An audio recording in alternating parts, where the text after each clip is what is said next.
Hello, everyone. Thanks for coming. Thank you to the Chelsea Film Festival for having us. As Andrew said, I'm Chris Boniello. I'm the VP of Production Services at the company called the Podglomerate.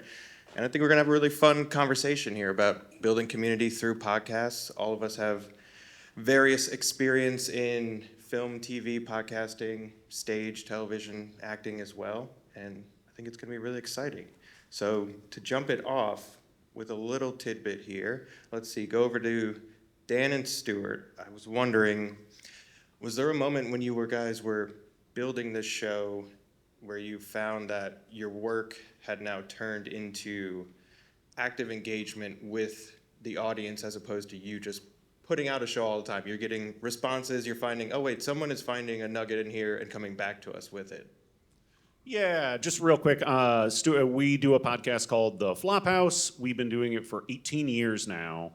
Dan, you convinced me to start recording a show in what are like bedrooms or something. Yeah, I was like, do you want to do a podcast, Stuart? And you're like, sure, what's that? Yeah. And at the time, we were recording with a single mic and just kind of passing it back and forth. And the idea that we would, it was mystifying to me that anyone would ever listen to the show. I'm trying to remember, I feel like we did some initial, like for a while I just assumed you were like recording them and then saving them in a vault somewhere. But I feel like we did like initial things where like people would write in or... Yeah, we would get letters, but it would be like, 4 years in, we started getting letters, and I don't know. I feel like it from family members. Yes. Well, yeah. Stop doing it. We had a contest where it was like part of our show is we review bad movies, and we did a contest where if you showed your appreciation for the show somehow, you could pick the movie that we reviewed. I could be wrong on this, but and a listener sent in pictures of temporary tattoos of our faces that they had placed on their body, and then we found out later on it was a friend of ours anonymously doing it. But it was still, But eventually there was actual engagement. Themselves? They made those tattoos? Yeah. Yeah, it's. I think but we, we started doing shows at the late lamented 92Y Tribeca downtown, like the downtown 92Y. And people would show up. But I think that the part that you always cite that kind of surprised you is we did a show in Chicago with our network, Max Fun. Yeah. And there was a meet and greet that turned into a giant scrum of people that I don't think any of us expected. And we were signing things for the first time, I think, in our lives. And it's like, well, why do you care? Why do you want our signature? I mean, I think that's a great way to start out, connecting with those people outside who you're finding, I'm putting out this small idea in this weird corner of the world. Are there people also watching these strange films? And Ilana's show, Little Known Facts, you're interviewing actors, stage, Broadway, and television, and those conversations are a little more intimate between you and the guest, but do you also find that in the reaction from the audience, they feel that intimacy? So, hi everybody. First of all, thank you for coming. Thank you. I feel like we should all reenact a scene from Beauty and the Beast. Maybe we can do that together afterwards. And we have one more panelist. We have one more panelist here. Donovan Purcell. Purcell. Good to keep you on the air. Yeah, how's it going? So, my background as an actress, I did many Broadway shows in the beginning of my career, and the stage door, talking about community, which has now become a real thing if you guys are theater lovers. But the stage door was like a very exciting way to engage with your audience immediately after performing for them. And the thing that I realized is that so many people would say, I live in Brazil, I live in Singapore. We think of New York as a very small town, and then you're stage dooring and you are meeting people who have come from all over the world because Broadway is a destination, right? And so one of the things that I started doing is you'd meet people and then they'd be like, they'd email you at the time. When I started 10 years ago, this idea of DMing people through Instagram and having direct engagement, it was when I was young, I wrote a letter to some studio to get Mary Tyler Moore's autograph. Like how I figured out in Teaneck, New Jersey, how to find MTM. I don't even know, but now you can, in 5 minutes, we can be friends through DMing on Instagram. So my point is I realized that like Broadway, we think of as such a New York fan-based community, but it's global. And I wanted to find a way to share this art form with people who live all over the world and the stars that they loved, from, you know, Kristen Chenoweth to whoever I started with. So basically, I realized that people all over the globe wanted to know about these Broadway stars. And then I took these Broadway stars and then realized actually I know a lot of people who do film and television, and Allison Janney used to be my roommate, so I got her on, and like I just asked friend after friend after friend. And when you're as old as I am and have been doing this as long as I am, the people you loved and came up with, many of them break through in these huge ways. So it just became a way to share these beloved artists with people all over the world. Do you have a most surprising or exciting place you've had someone reach out from that you would not have expected Yeah, the show I to mean, reach? this is a very deeply painful thing, but there are countries where Broadway music is not allowed. There are people who would get in tremendous trouble, if anyone found out they were listening to it, but especially if men were listening to it. So the number of people who write to me about what a lifeline, you know, I was in You're a Good Man, Charlie Brown, so like that soundtrack is like an anthem for them, but it has to be in secret, has been incredibly moving and incredibly satisfying in terms of why I started to do this thing to begin with. Yeah, that's exciting. And Chris, who is the SVP and global head of audio at Condé Nast, reaching out to this global world, do you find that that's a challenge to build the community on some of these shows that you have spread across so many platforms? Thank you very much. Thank you all for coming. It's a challenge. Sometimes, like everything at Condé Nast, it depends on the brand. I think the New Yorker already, the people who read the New York, do we have New Yorker subscribers in the audience? One. How many of you have a stack of New Yorkers that you, same hands? Adam Gopnik is my guest this week, just coincidentally. Well, ask Yeah. him if he's a subscriber. I bet he is. They want it for He free. might want it for free. Are you going to ask where the stack is? No. It's just to point out that like people save that as a kind of totemic object. They carry around the tote bags in New York. Other brands at Condé Nast, like you might say Wired, I'm not sure people see themselves yet as a community. We have a new editor-in-chief, relatively new, Katie Drummond at Wired, and she's very much driving the idea that if you are interested in what Wired is interested in, you're part of their community. And I think we're seeing all the brands under the Condé Nast imprint realizing that we're not just a one-way source of information. Our job is to engage with people and get them talking to each other, not just make the focus us, but like there's a community of people out there who see themselves as Wired readers, and we need to make sure we're activating them and engaging them and listening to them. Honestly, that's the biggest step. Great. I think it's really exciting to engage with those audiences on different scales. We have a few of our shows that spread around. It's always odd to see on the megaphone analytics on the back end, like, oh, I guess someone in Romania was really interested in this episode. And jumping all the way over to Ryan, who runs the Soundscapes NYC show, who is a host and creator and also a lecturer on history of music and these small communities here in New York. You're currently doing disco. You've previously done punk. Is there a way that you're bringing these stories, A, specifically to those communities, and then B, looking to spread them out? So you don't want just punk fans to listen to it. Well, yeah, I think that by the way, thank you for having me here, and sorry for being late. It's a beautiful venue. I'm glad We all got lost in here. There's ghosts, there's strange things. Yeah. My project bridges many communities. I think fundamentally I'm bridging academic communities and popular audience in a big way.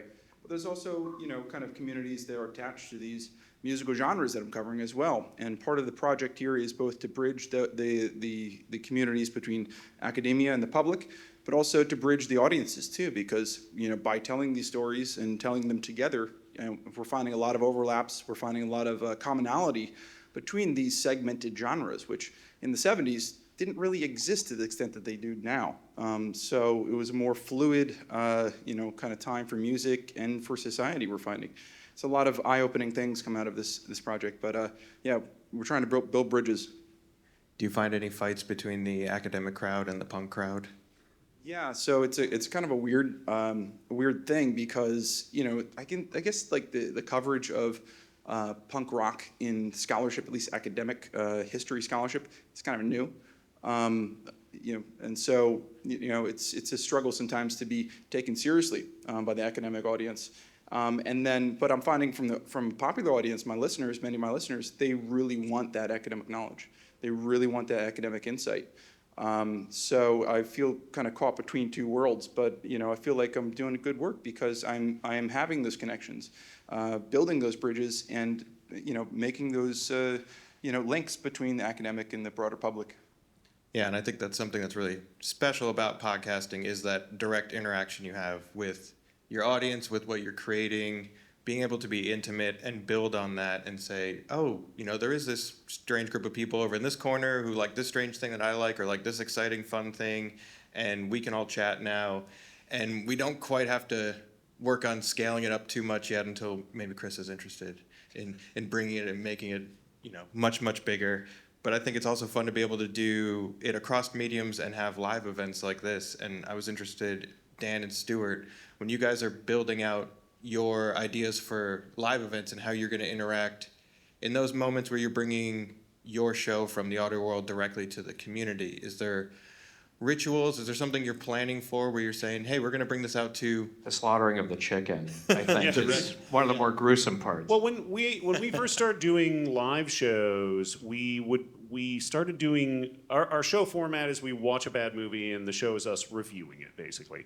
And when we first started doing live shows, we're like, nobody's gonna want to watch three guys sit on stage and talk. So we would do. You'd be surprised. Yeah, we would do riff shows where we would, similar to Mystery Science Theater 3000, where we would screen the movie and we'd try and tell jokes without preparation over the movie, and we did it to various degrees of success. It was okay, but there's a reason why they script those. And the problem with doing it that way is, you have to get the rights to screen a movie. So we would do it.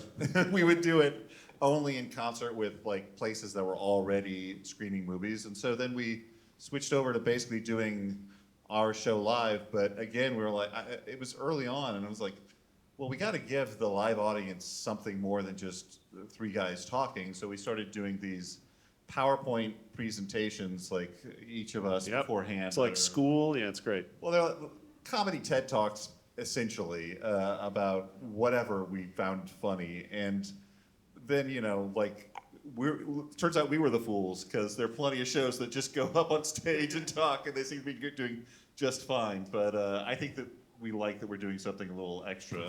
And at least initially, I don't have a performing background, so the actual doing the show in front of an audience terrified me. But the part that I was comfortable with was the after show part where we would meet people who would come out. We'd probably go to a bar, and I could be in my natural environment at a bar talking it's to people. handy that Stuart co-owns a few bars, and not when he started out. He was mostly a bartender and then grew into the ownership. Yes.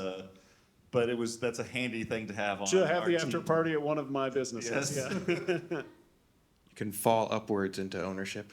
But that's one of the things, like that was an aha moment for me too, there was a moment when I was tending bar and it was like midnight on a Saturday, and I had like a group of people come in from Denmark who were like, oh, excuse me, are you Stuart from the Flophouse? And I'm like, yes. And I'm like taking pictures with this guy, and then last year, so this was like easily 10 years later, that same guy showed up to a show we did in Oxford, England, which is just weird. Like, it's great.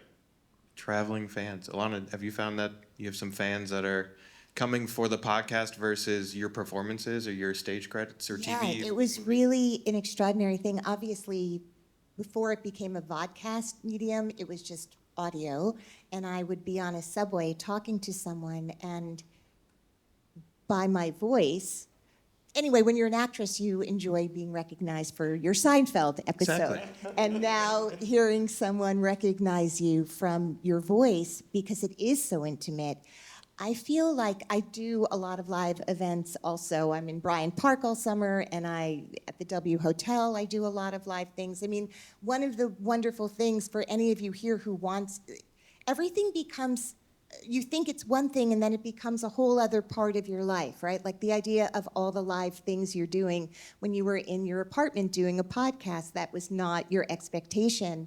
But so the ways in which this thing that felt so safe, to somebody's point, like once you are in public, then I have to wear makeup again. Like podcasting was amazing because as an actor, you're so worried about this. And the idea of just being able to concentrate on the person you're talking to. And for them, I talk to movie stars all day. It was very liberating for them to not have to worry about what they look like. So there's something very unique about getting to meet your audience. I just want to bring up something about niche, because everything is so niche here, like academics and punk, or this, or for you, it's like someone loving Wired. Public radio. Public radio. I just talked to someone who produced content that you can only watch on your Nintendo Switch. They've created an entire channel of incredible creative content. It makes me so happy that young people are coming up with ways in this crazy world to still express themselves artistically. So you go, how many people are going to watch something just on a Nintendo Switch? A lot. Because in every lane that we represent, the whole thing with podcasting is, I think the more niche you are, the more specific, your audience becomes huge. You find out how many people are weird like you are. And Exactly. so I would just say, and also I'm thinking, what constitutes a bad movie? And is it the same for what does that even mean? Because you might find one person's trash is someone else's treasure. Has that been true in your experience, or are they obviously bad? Well, it's kind of weird to be at a film festival talking about it, because I feel like we're the enemy. But the thing is, we love movies, and I think that a lot of people who love bad movies love movies, because otherwise they wouldn't waste their time watching bad ones. And we try and walk in with an open mind and, number one, not be jerks about what we're saying. Hurt people's feelings. Yeah, we're just, we're having fun as friends together. But at the end, we say whether it was a good bad movie, i.e. a movie that's fun to watch because it's bad, a bad movie, a movie that's not fun at all, or a movie that we actually liked. We have liked movies that we reviewed, But to answer your question, that's something we've been trying to find the answer to. What is a bad movie for 18 years? And I don't think we're any closer to figuring it out. But part of the fun is just goofing around. And I feel like that's ultimately what connects us to our audience, is that feeling of talking about a thing that you might enjoy a little bit, but you also don't know what didn't work, and goofing around about it, but trying to be positive, I guess, in a way.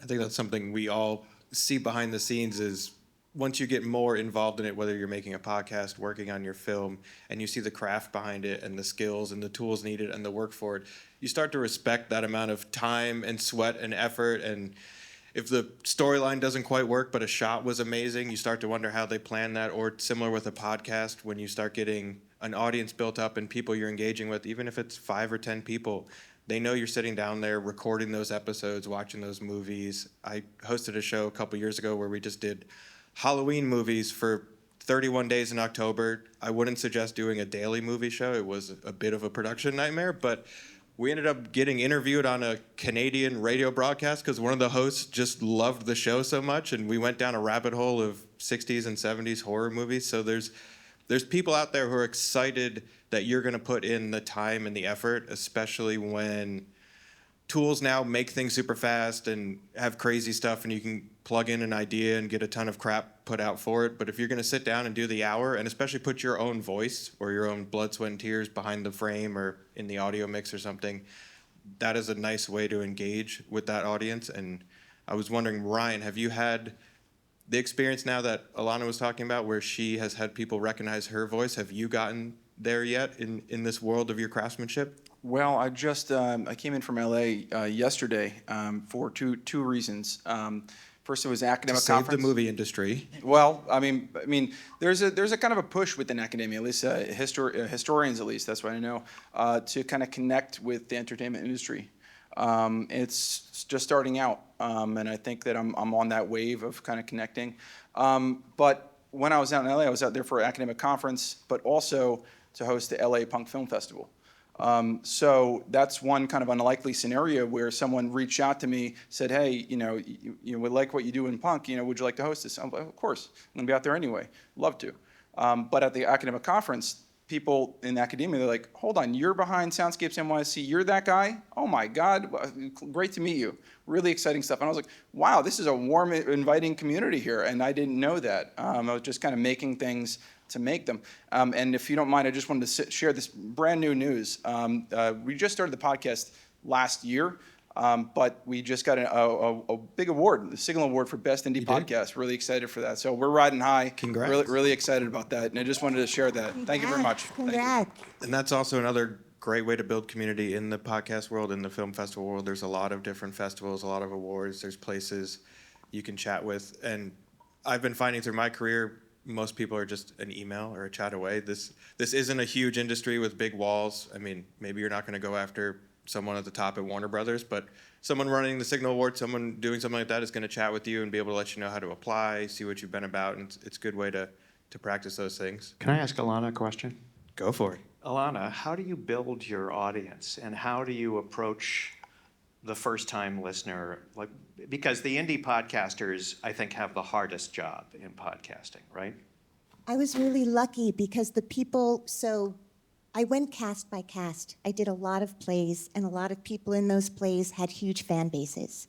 John Slattery from Mad Men. I can't see you guys. I can't tell if you're, how young you are. So I've made references to people like Mary Tyler Moore, and you may not know who I mean. But Slattery is an old friend of mine, and he did my first episode.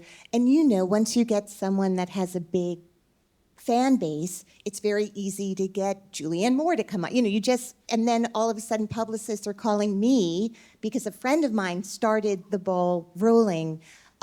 So I had a very lucky thing that all of, Adam Gopnik was talking about Malcolm Gladwell on his episode this week. I had 10,000 hours of talking to people in dressing rooms really intimately about what it was not to win in this career, but how you get through the losses. And so I really wanted to create a community that was really honest, so that when Edie Falco came on, it wasn't like, just tell me about Sopranos, but tell me about the houses you were cleaning, because Edie only wanted to act, and if it was going to be a hobby for the rest of her life, and she had to clean houses, work 7 shifts in restaurants, her intention was never to be a household name. So it was sort of about sharing these stories with people who had become very well known, who were being really transparent about the way they got there, as opposed to when you go on Kimmel or Seth or those shows, you're promoting a specific thing and everything seems gorgeous. So that was the idea, to share these real conversations. But I had a leg up because the people were very famous at the beginning, and no one had a podcast yet. Did you start a newsletter? Except you guys. Did you start a newsletter? How did you reach back and forth to I the would people who found your show? I would say they had my email address, that at the beginning, and people started writing to me. I would do things also on Instagram, like sharing fans' reactions to things. I would include it in the episode, right? Giveaways, like all those, I haven't thought about this in so long, the number of people collect playbills like people collect New Yorker magazine. I have an insane collection of playbills. So if you wrote in and tagged 4 friends, you could choose from my incredible library of playbills. So it was very Broadway-centric at the beginning. And then Allison Janney, who's in a Broadway show, wins an Oscar. So then we can just go back and forth between the two. But a lot of fan engagement. Yeah. Chris, do you have a similar playbook at Condé Nast, or that you brought from public radio days? Well, public radio, I used to produce a public radio comedy show called What Do You Know with Michael Feldman. And that show was from Wisconsin Public Radio, but it had a live audience every week, and it toured to about once a month to another city in the country, usually not always the biggest cities, but Wichita and Cleveland and places with good public radio stations. and really engaged audiences, because we found that it's much harder to sell tickets in New York than it is in Wichita. I could sell at a 2,000-seat theater in Wichita because all the public radio listeners there, they're starved to see these people face to face. And because it's a live show, they get to see each other. The thing that I took away from that experience was that it's really, and we're sort of moving to this world in Condé Nast more. We're going to try and do 8 live shows of some of our New Yorker podcasts next year. People like seeing the hosts they love, but they also really love sitting with each other. And it's like, oh, these are the people that I am otherwise separated from when I'm listening on my run or on the treadmill. But it's like there's an extra energy that's good for everybody when people are able to get together and share their love of something. And, it's like what's kept me in audio, honestly, all this time is that sense of like, oh, we're a special group. Like TV people are somewhere else, film people are somewhere else, but the audio people have a thing that they love a little bit more. And I don't think television actually can produce the same kind of bond that audio can, conversation. Do you have a time where something failed early in that you were testing out? You don't have enough time today That's a different to panel. hear about all those One? things. When what failed? Be specific. When an outreach to community that you were attempting to do, whether Yeah. a live show or a newsletter, one of When those I was at early elements? WNYC, I really wanted to produce a comedy show. And because this was around 2011 or 2012. And I met this marvelous comedian, Sarah Schaefer, and I somehow squeezed like $40,000 out of WNYC to make 8 or 10 episodes of a show that she had conceived of called Lies. And there were great people on the show, like Kate Berlant was on it. There was the whole premise was she's a bad Terry Gross who doesn't understand how bad she is. And the guests come on, and they're all improv comedians, and they lie fantastically about their careers. I don't know whether you can even find it anymore on Apple, but it was a marvelous show. And what I learned was, oh, you cannot market comedy to public radio people in New York City. That's not what they came to WNYC for. We didn't have any other comedy shows, and there was no community for it. And that was like a terrible disappointment to me, because I thought that she was marvelous and so much fun. And, we edited the daylights out of it. Each episode was only 30 minutes long. There was real craft in the making of it. But I didn't have enough money to let it build an audience over time. I only was given enough money to do it for 8 or 10 weeks. That's not enough time to grow an audience for a thing that's very specialized.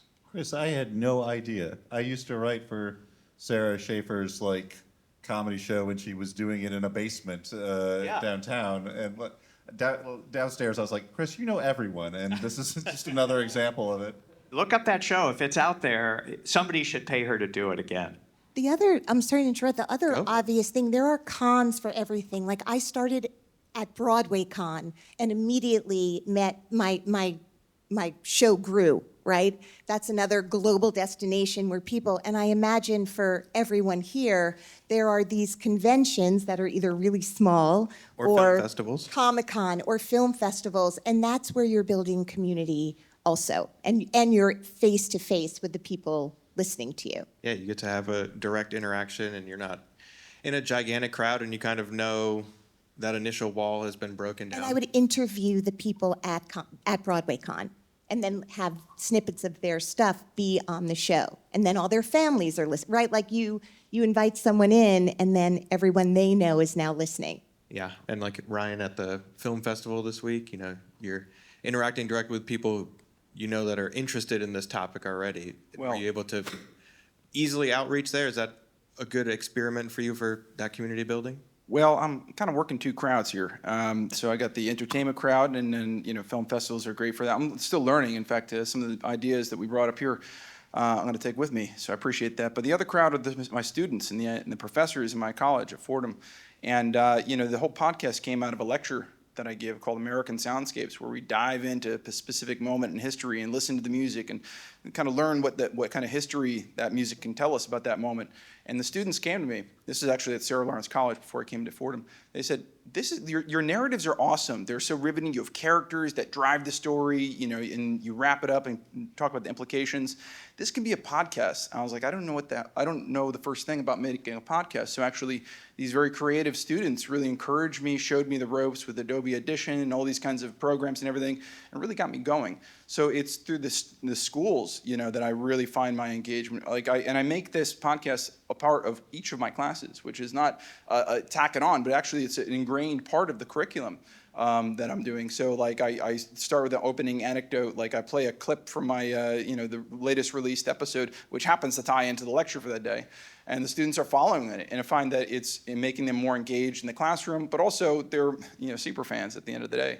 They're liking and engaging in the digital space. And then, of course, I also have a live event series at Fordham Lincoln Center, the Soundscapes Experience, where I bring new and emerging talent from the school, and I pair that with an academic conversation. So it's like a two-for-one experience, and students go crazy over it because I get them involved too. I get them involved with the organization. I got a small little student film crew that works on it, and they're doing little documentaries. It's cool. So it's like a whole learning process and all love, all love all around. It's really good.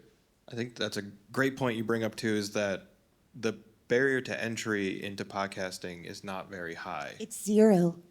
There's no barrier. Yeah. We can't promise listeners, but anyone my mother could make a podcast. Yeah, and it can be a tool for creating that community to build out to a short film or a lecture series, or building out a community for live events, or it can just be the stop there that you're making with a beautiful sound mix or a great conversation.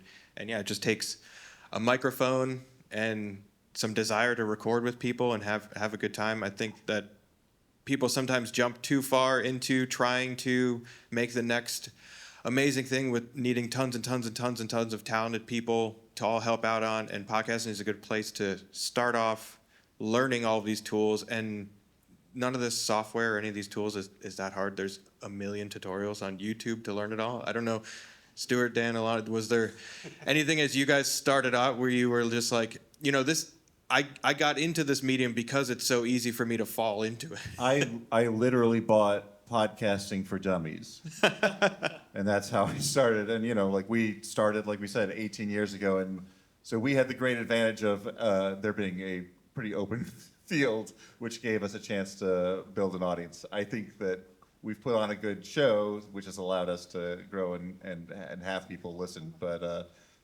it was a lot easier back then. Yeah, and the tools are still cheap. There's tons of free options. I don't know, at Condé Nast, are you guys building out anything on the early side to keep budgets down and say, we can build a community with this and not need to blow it out of the water on budget? Budgets are all we care about. Yeah. In the time of media transition. I mean, the advantage of what I do at Condé Nast is that it is per episode very inexpensive, and I have to keep an eagle eye on the cost of our episodes. We're going to start doing more video podcasting in 2026. It excites me from a creative standpoint, but I'm really wary of the economics of video, and so it concerns me that it's easy to overinvest in that stuff and outstrip the actual market's ability to pay you back for the work you do. We look at and you have to decide, not every show deserves video. You need to have a personality, I think, at the center of it. That person can't be script dependent. They have to be able to just talk fluidly for hours at a time. I don't really want to make television. I want to make something, if it's going to be on video, it should look a little cheap and dirty. That contributes to the authenticity of the medium that I'm interested in. And if I wanted to make TV, I'd be much wealthier now, and I would be living in LA.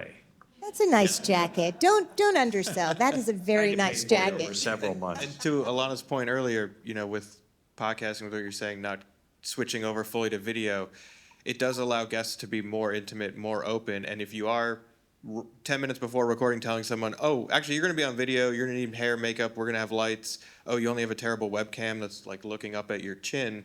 You might not get a good interview, or the guest might not want to be on anymore. And this allows you to connect directly with people a lot easier and then build an audience from there.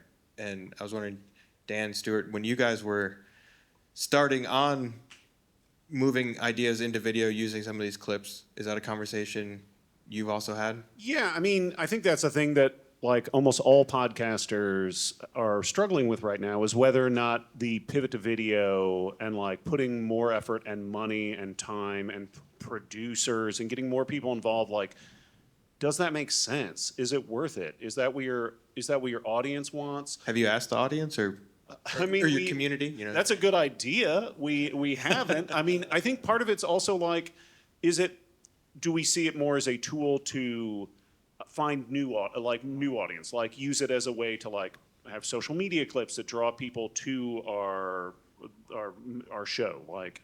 But we don't want to do we do a 2-hour long podcast. We don't want the whole thing on video. That's nuts. Yeah, it's not something that we want to do all the time. I think what we have done is, so Elliot, our third host, who's not here, he and I, we both wrote for The Daily Show, and he's gone on to write more television, and I hope to again someday. But when the writer's strike was going on, I think that part of what happened from that was we were like, oh, let's do we can't write television for a union signatory, but we can do our own TV version of the podcast, which we did as sort of like a season of shows that people who already listen to our show, if they want to buy a season ticket, they can do that. And so we were sort of rebuilding our own television on the side, but our little nod to public access TV. Yeah.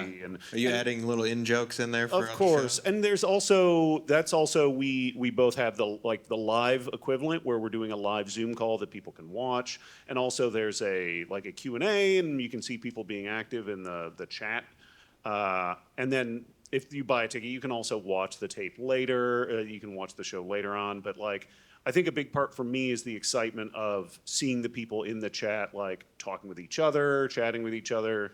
That for us, that's the community part of it is seeing that. Yeah, I'm always impressed with that chat. Ilana, you were saying? Yeah, I think we're living in a very visual era. I think that's just the reality. I know some of you, I popped into the panel that was here before talking about vertical clips, all the content on TikTok and Instagram that drives audiences. And so for me, it's about what is the goal, right? Exactly. What is the ultimate goal? Why am I making this thing? What was it born out of?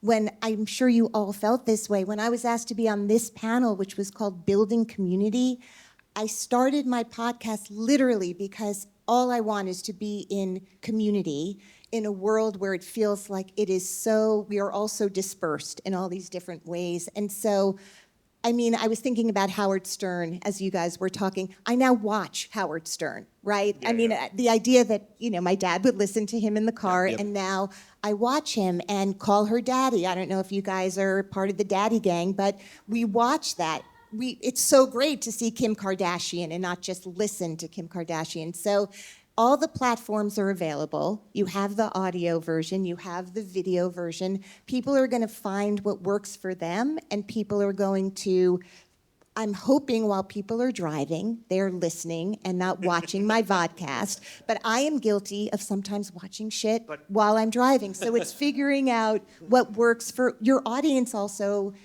Demographically, there's a lot to consider. It's really about putting it where they are, right? Exactly. But my pet theory is that the YouTube podcasting is basically the TV in your grandma's kitchen that's always on at some level, and it's kind of like people wander in and out of the room and they're paying attention or not, but it's not like they're not staring at it. But certain people, certain shows are appointment television, like appointment YouTube in that way. They know every Wednesday. I still think they're not sitting there. They're doing other things. I'm usually making breakfast at the Right? shows. Yeah, but it's through YouTube because that's where everything else they do is. So Yeah, why and not? We TikTok. have to be there for that. And Yeah. TikTok. Yeah. I mean, we have put up full episodes of our show on YouTube with no video, just like the audio. logo, and like we were shocked to find that people are listening to it that way. But like you 'Cause said, they were like there anyway. that's what they're used to using. That's a platform of choice. for Don't them. make them push another button. No. God forbid. And on some of our shows, we've gone beyond where we started adding video, added even more animation to it, and realized, oh, we're getting the same amount of viewers as if we just put the cover art up. It's just people are using YouTube. I mean, I already pay for YouTube Premium. It's easy to Right, click there. right. It's easy to save stuff. Sometimes I lose my mind with the Spotify UI, and it's just like, oh, it's on there, but I don't need to actually watch anything happening. And so on the back end for production, I can save budgets and time by not hiring an animator to animate a whole thing that gets the same amount of views. There's a thing called AI you should really explore. Oh yeah, that's a whole nother world. I mean, I ran our names through some different AI things. It said we had all never worked on anything together. We didn't share any guests, but it also said you guys all worked for the Podglomerate on one of my results. So I was like, I don't know if I trust this, but And I went to Fordham, so yeah, it was. there's that. There's that. Also, just by the way, I have done episodes in a pinch on my iPhone. I mean, it is Yeah. truly, and the quality, I was like, what? It sounded fine. So And there's a lot of tools to clean things up and get Yeah. good. And I think that goes back to the community building and the intimacy of this medium is that mistakes or variances in the quality doesn't detract from the intimacy of the conversation or what you're making. If you're making a big narrative show and your sound effects all sound tinny and terrible, That's not one good. thing. But if you Right. have a narrative show and you have an amazing once in a lifetime interview with someone and you had to record it on a phone, do it. you got it. And you go for that and you go after those opportunities. Are we doing a Q&A with them or just with I us? think we're just keeping chatting going. Okay. Yeah, unless, I don't know if there's a microphone out there, but It's a very small space. I Yeah. feel like we would hear them. If you Oh, want, yeah. no pressure. We can keep going, but you're here. Yeah, we can on open this up beautiful for- Saturday. If you have anything you want to ask. yeah, my one other side over to Ryan as you were starting to build things out here. Are you looking at TikTok, YouTube as the earliest, youngest creator here, earliest show as different spaces to create for, or are you trying to use the same content across places? Well, I have a confession to make, which is that I'm not really a TikTok consumer, but I see it as a tool. You know, and I'm trying to I would bet understand it. none of us are, but I don't know. I mean, the students are really helping me. Students are really helping me discover this new technology, new platforms, and everything, and I'm adapting it as I can. I'm really focused on the quality of the episodes, quality of the events, quality of the lectures that I give, and so if I can bring in new technology, between seasons, that would be great. But I'm just trying to work with the tools that I got. And seeing if I can, innovate in that way and see if I can, if I can bring in TikTok. So right now, TikTok is not, I have stuff up there, but it's not like my main kind of, thrust of with this project. But I do see the value in the so-called virality of TikTok posts, which seems to be, it could happen to anybody, depending on the kind of content that you're posting. But I do find that, the more genuine you are, the more authentic you are, the more people respond to that, whether that be on video or on audio. It's just being yourself, being true, and being engaged in the conversation that you're having. That's really a big thing. Yeah, I think it's been interesting to try to see if those are one community, if people bounce from one to the other, or if now you're building out separate little side communities and interacting with people. I'm guessing across your guys' show and all the shows at Condé Nast, you are seeing Every that. platform, I assume, is a slightly different community of people. Yeah. Yeah, one of the things that I remember that I'm assuming everybody dealt with a little bit was how much it affected our community when Twitter collapsed, basically. Yep. Like how our reach shrunk so much, and part of it is because we didn't really have video prepared. Like we weren't ready to do a bunch of video clips and things. And film Twitter was a pretty contained Yeah. world Did you there. go to Facebook? Well, we started in Facebook. We have a very Facebook posts? active Facebook community We have still. people from our but- Facebook community that are like getting married and sending us invites to the weddings. Love that. But yeah, I mean, we're still kind of struggling. Do you do any of you guys have social media managers? Because we don't. Yes. I have a production assistant, which is basically a student that helps me out with that. So, and it's great because it's through the school. They pay for her stipend and everything. And she's a font of information for new technologies like this that she uses on a daily basis. And so I kind of have a social media manager, but she's also A young person. a young person that shows me the ropes and shows me the way. And I'm very grateful for it too, as well. Yeah, I think that's a great note with these new platforms coming along so quickly. Sometimes it is nice to get a native user from that platform to help you rather than go over the speed bumps and try to figure it out yourself. I felt like any time I had done that, I mean, I learned many things like horizontal versus vertical, how long, all of that, but it has to be in my voice. People Yeah. can sniff it out immediately Yeah. if it's not authentic. So unless you started on day one with someone else posting for you, I mean, maybe someone could, do an edit clip for me, but it didn't work.